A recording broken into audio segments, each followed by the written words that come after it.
done as a busybody with the Market Octavia plan, more than once I heard people say that if people can't afford to live in District 8, they shouldn't live in District 8.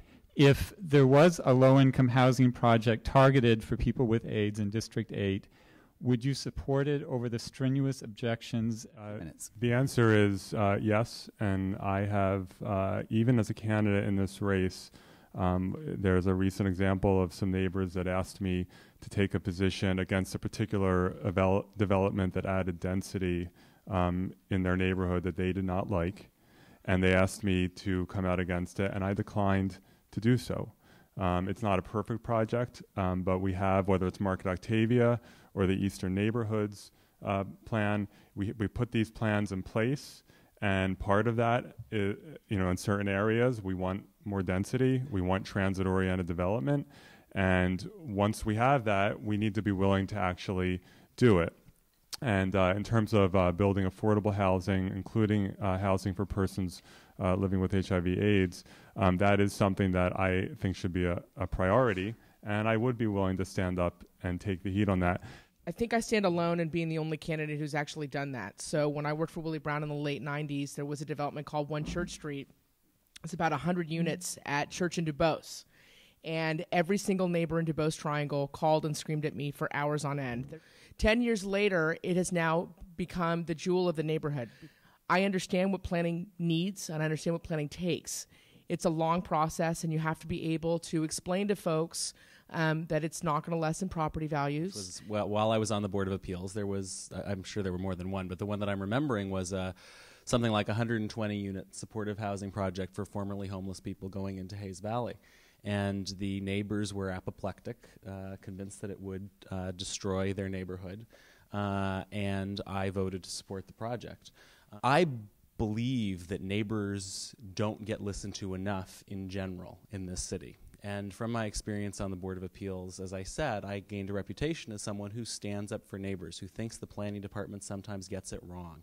Now, there's an exception to the neighbors are always right rule, which is when there's some basic equity principle at stake, which is, I think, when the neighbors are trying to keep out others who are being kept out because they are a minority or low income or whatever the thing is. When this is discrimination working its way out, then elected officials have a responsibility to stand up and say, no, that's wrong, and we can't do that.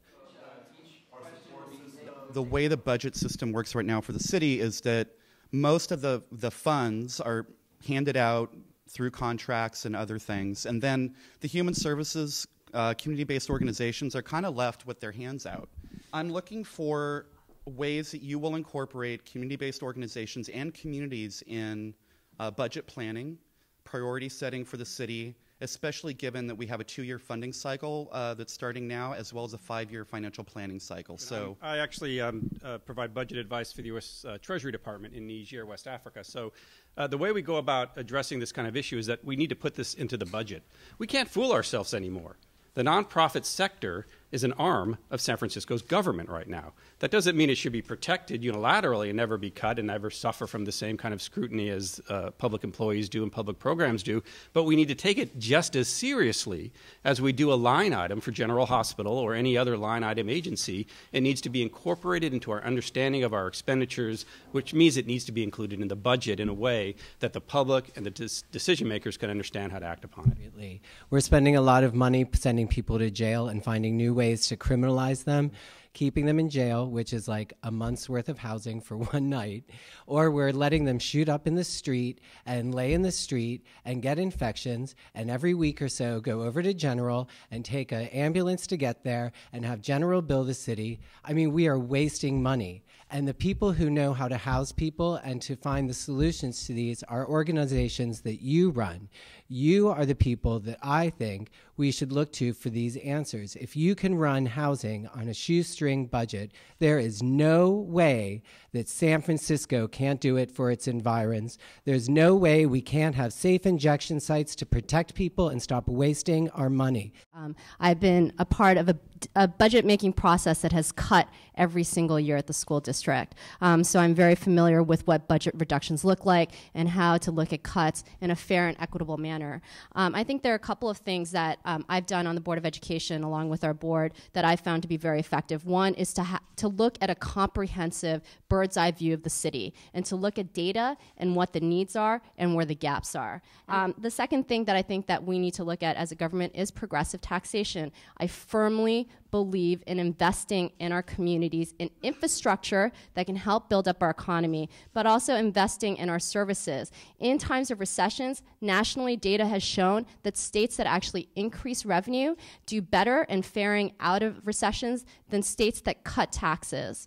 So that's something that we need to look at, is protecting our safety net and social services, but also investing in our businesses. So let's invest in infrastructure within our city that's going to help promote economy and jobs. I will challenge you, as much as you'd love to support your candidate. How do you feel about the use of medical marijuana to treat the symptoms of AIDS? And will you ensure that in District 8 that there will be safe access to medical marijuana? Because I believe there are no dispensaries there at the moment.